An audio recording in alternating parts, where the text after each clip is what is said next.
first of all, what is it about Talentpath that's different from what anyone else is doing out there? So Talentpath directly connects people of color and women to tech companies by going through organizations like the Boys and Girls Club, because they have the trust of those communities, and then that way they're able to enter the pipeline.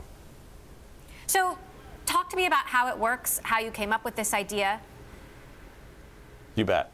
So I actually started this journey about a year ago, and I realized we at Treehouse were having trouble hiring underrepresented people of color and women, and I, as a white male CEO with a computer science degree, couldn't figure it out. So I started talking to friends, people I trust that were people of color and women, and asked, what do we do? And they said, you have to partner with somebody we trust. So we went to the Boys and Girls Club, and they communicated that message that, yes, there is a job for you, you can get it, companies need you and want to invest in you. And they successfully recruited folks into the pipeline.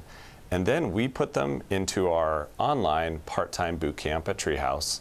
It's a 9-month journey. And then at the end of that, they come out ready as apprentices, ready to be hired by tech companies. But they have to be supported with mentorship and with a lot of support so that they are successful once they're inside that organization. Because as you know all too well, it's going to be mostly white males in that organization, and they need a lot of support to succeed.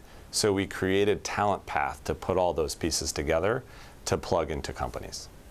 Now, I know Amazon is one of your customers. Nike is one of your customers using your new Talentpath system. I'm curious, when you go into the Boys and Girls Club, what you hear from some of these potential candidates. You know, what do they tell you about why they either can't get a foot in the door or don't apply in the first place? So there is no one that looks like them in the tech industry, so they don't even know it's possible. So one of our apprentices, her name is Abby. Her parents are Mexican. They've never made more than $45,000 ever. They've not gone to college. They're not in tech, so she didn't even know she could get a job in tech. No one told her that. And so the Boys and Girls Club can communicate that message, and she's able to believe it because it's coming from someone she trusts. And that is so important. So she's going to get a job as an apprentice at Envision, which is one of our partnership companies. And then she is going to then be able to recruit her family, her friends. She's already recruited her sister to be in the program. It's so exciting.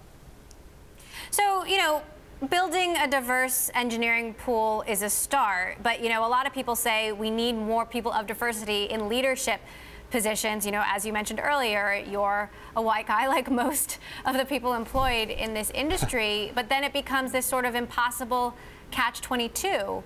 How do you respond to that?